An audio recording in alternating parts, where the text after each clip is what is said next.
Alors, il s'agit d'un projet de liaison école-collège, donc c'est un projet d'escape game numérique. Et en fait, tout est né de l'envie de réduire en fait le phénomène d'évitement du collège. Le jour J, ça se passera comment? Il y aura des équipes de 6, 3 élèves de CM2 et 3 élèves de 6e. Alors, nous sommes dans le quartier des Hauts de Sainte-Croix, qui est décrit comme le quartier de la ZUP. Moi, ça fait 12 ans que j'enseigne ici et c'est vrai que j'avais envie un petit peu de démontrer que les élèves de REP étaient tout aussi capables que les élèves d'autres collèges et aussi de changer peut-être l'image que les élèves de primaire ont du collège Camus. Voilà, mon choix s'est porté sur l'école de Juiféry parce que j'ai une collègue du primaire qui travaille beaucoup l'anglais et du coup ça fait plusieurs années maintenant qu'on crée des jeux ensemble, soit autour de Thanksgiving, soit autour de la Saint-Patrick, soit autour des États-Unis puisque c'est l'année des élections américaines. Quand vous allez avoir une mission, vous êtes avec les CM2, il va falloir répondre à toutes les questions et si vous avez réussi à répondre à toutes les questions, on va vous donner le chiffre pour le cadenas.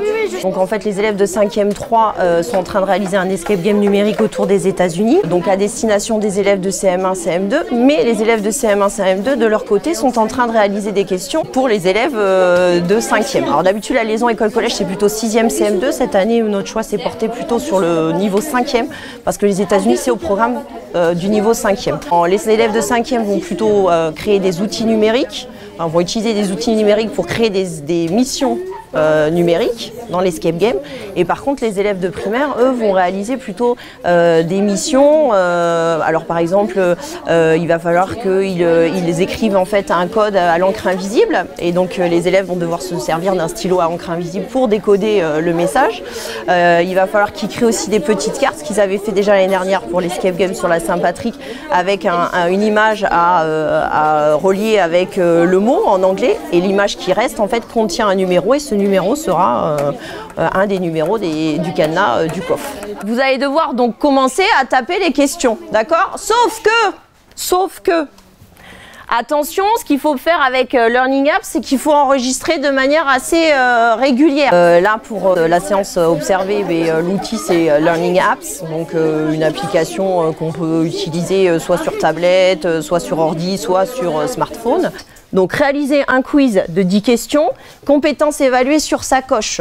Donc vous avez maîtrisé les outils numériques, planifier son travail, ça veut dire que normalement à la fin de la séance vous devriez avoir terminé. L'idée c'est vraiment de mobiliser les connaissances culturelles de la séquence, c'est-à-dire les États-Unis, on travaille sur l'histoire et la géographie, et également de travailler tout ce qui est construction des questions. Donc avec les mots interrogatifs, on s'aperçoit que les élèves ont vraiment du mal à mémoriser ces mots interrogatifs.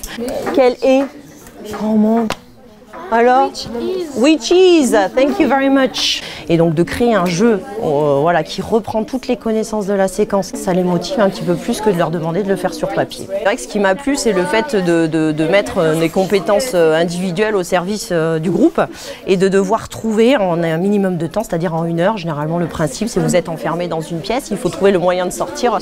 Vous avez 1 heure pour le faire. En fait, on se sert de cet escape game qui est de plus en plus populaire en France pour en fait rajouter de la ludification aux apprentissages, quoi. Alors oui, il y a un peu plus de bruit que dans un cours classique, dans un cours qu'on appellerait magistral, mais de les voir en activité, voilà, là ils font de l'anglais, alors oui ils font des fautes, voilà. Et puis surtout ils sont fiers du travail qu'ils ont réalisé, quoi.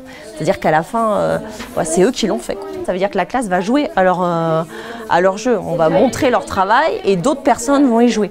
Et on a une image parfois négative qui nous colle à la peau et en fait tout ce qui est positif, tout ce qui est projet pour revaloriser un peu le collège, on a tendance à l'oublier. Donc l'idée c'était vraiment ça.